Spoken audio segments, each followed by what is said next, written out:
오늘 우리 요한복음 16장 7절부터 우리 9절입니다. 요한복음 16장 7절부터 우리 9절에 있는 말씀 우리 함께 보십시다. 그러나 내가 너희에게 실상을 말하노니 내가 떠나가는 것이 너희에게 유익이라. 내가 떠나가지 아니하면 보혜사가 너희에게로 오시지 아니할 것이요 가면 내가 그를 너희에게로 보내리니 그가 와서 죄에 대하여 의에 대하여 심판에 대하여 세상을 책망하시리라. 죄에 대하여라 함은 그들이 나를 믿지 아니함이요. 아멘.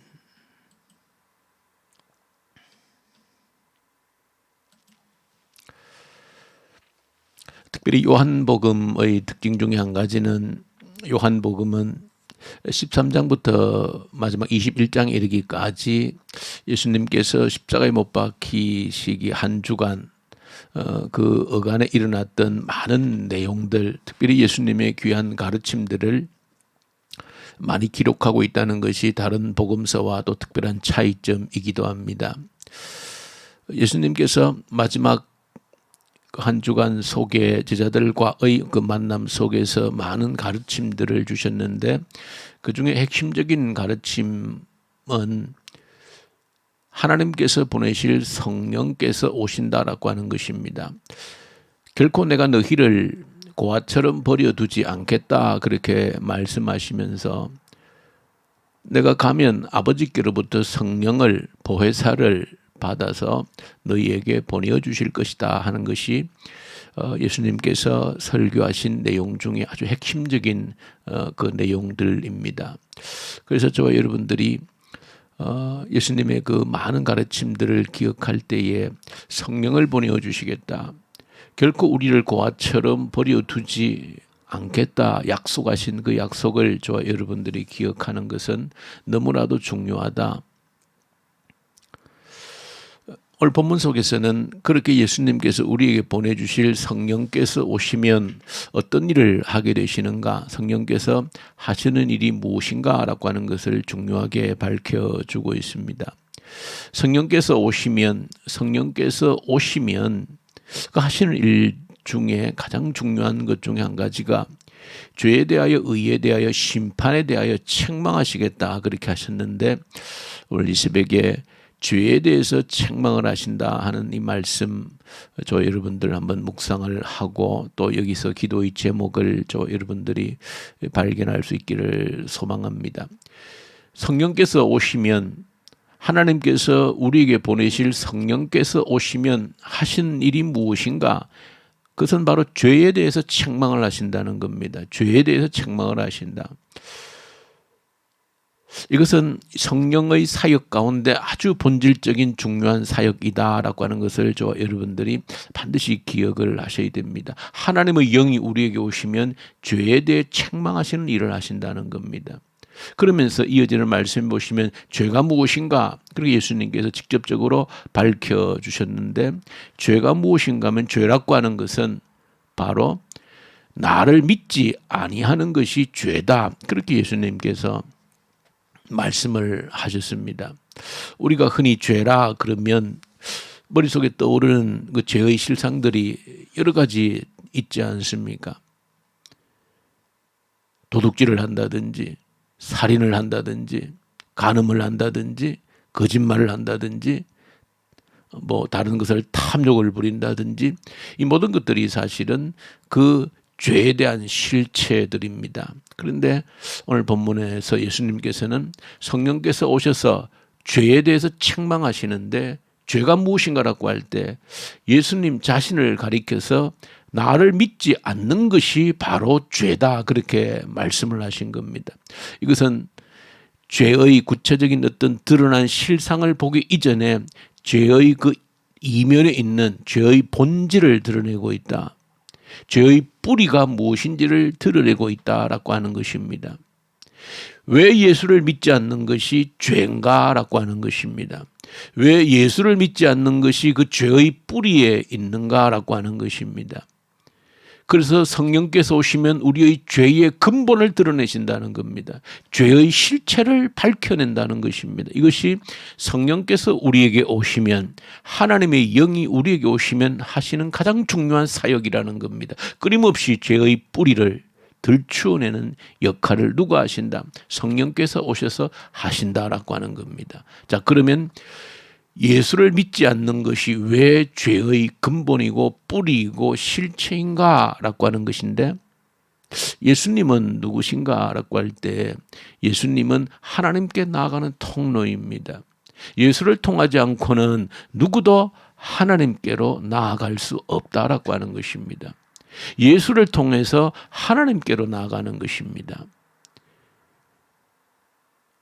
다시 말하면 예수를 믿지 않는 것이 죄의 실체라고 하는 것은 예수를 통해서 하나님께로 돌아가지 않는 것이, 하나님께로 나아가지 않는 것이 죄의 실체다 하는 것과 동일한 이제 의미가 되어지는 겁니다. 조금 다르게 말하면 하나님을 떠난 것이, 하나님과 분리된 것이 죄의 실체다, 그렇게 말하고 있는 겁니다. 그러니까 성령께서 우리에게 오시면 하시는 그 일이 예수를 통해 우리로 하여금 다시 하나님께로 돌아가게 하는 것이다.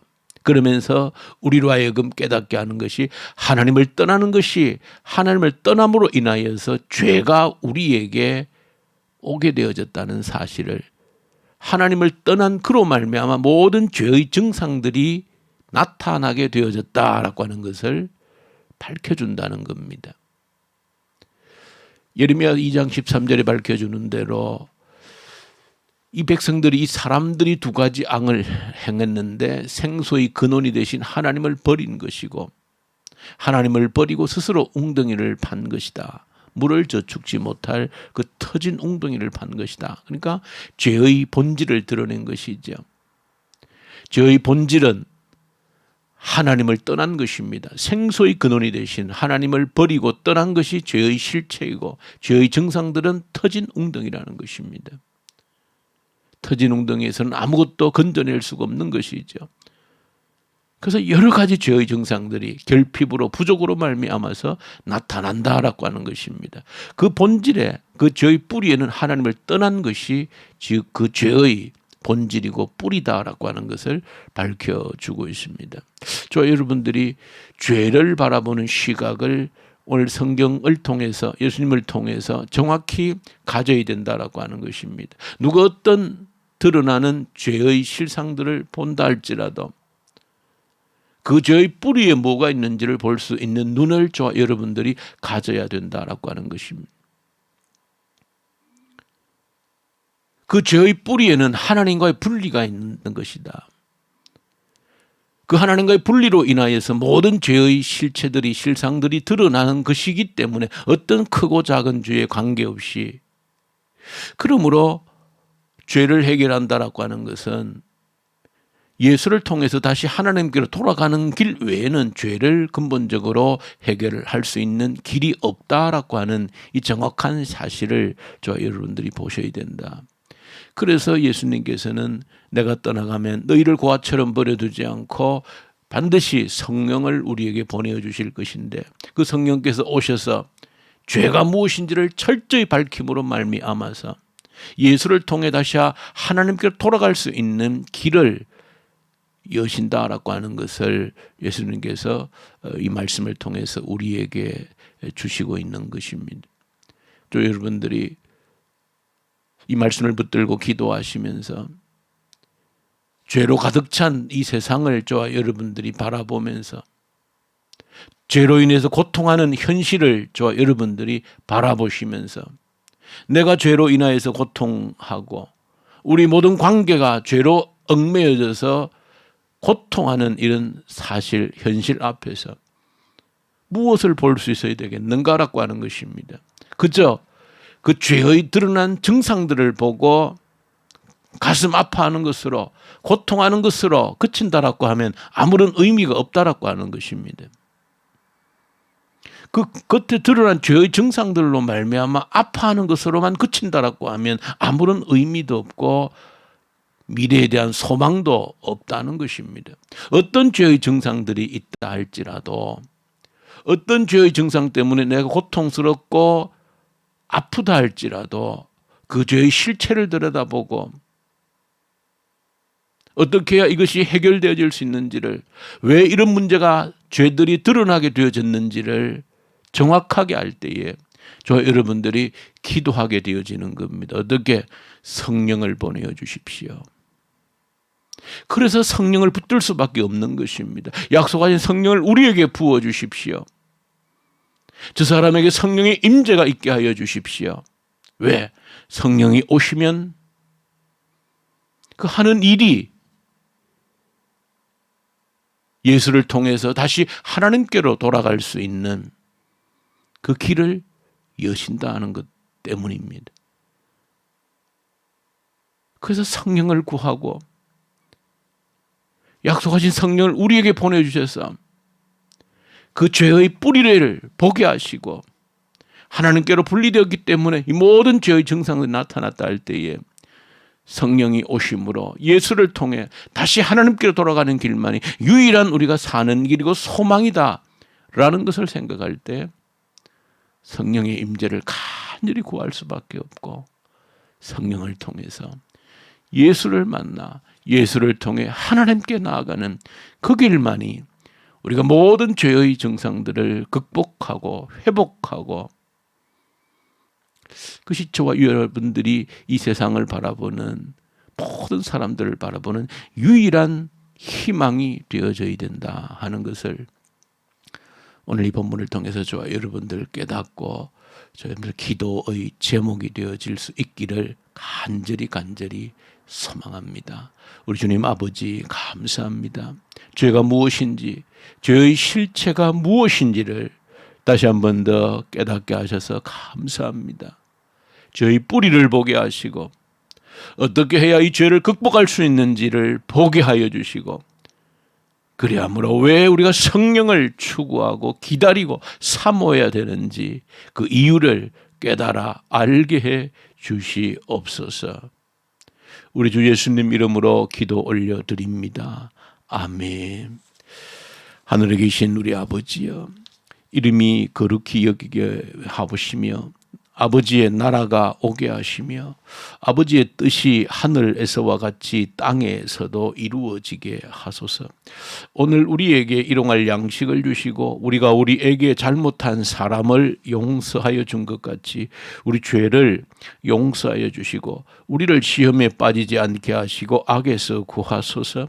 나라와 권능과 영광이 영원히 아버지의 것입니다. 아멘. 주신 말씀 가지고 간절히 기도하십시다. 성령을 사모하고 성령이 오셔서 예수를 통해 하나님께로 돌아감으로 죄의 근본적인 문제들이 해결될 수 있도록 이 소망을 위해서 간절히 이 새벽에도 기도하십시다. 나라를, 북한 땅을 간절히 올려드리십시다. 코로나 앞에서 우리의 견고한 믿음을 위해서 기도하십시다. 교회를 위해서 기도할 때 오늘 하프 기도를 위해서 성령의 그 충만한 임재를 위해서 성령이 오실 때 죄에 대해 책망하고 예수께로 돌아가게 하고 하나님께로 돌아가게 하고 그로 말미암아 부흥을 이루게 하시고 미래가 있는 이 일을 위해서 오직 성령의 임재를 위해 간절히 하프 기도를 올려드리십시다. 우리 선교현장의 선교사님들 간절히 올려드리십시다. 오늘 우리 수능이 있는 날입니다. 우리 고3 우리 수험생 우리 박지현, 우리 장영주, 우리 정찬용, 우리 3명의 아이들, 우리 이 시간 모두 우리 아이들의 이름을 간절히 올려드리십시다. 올려드리고 이 아이들 최상의 컨디션을 가지고 이때까지 준비하고 공부했던 것들 정말로 기억나게 하시고 좋은 시험 성적의 결과로서 또 원했던 대학에 합격할 수 있도록 우리 이 3명의 아이들 아침부터 저녁까지 온전히 하나님 지키시고 보호하시고 주의 자녀로서 온전히 책임져 주시옵소서. 위에서 우리 수험생 우리 세 아이들 간절히 우리 주님께 올려드리십시다. 그리고 환자들 또 계속해서 우리 기도로 같이 올려드리십시다. 우리 기도 드리십시다.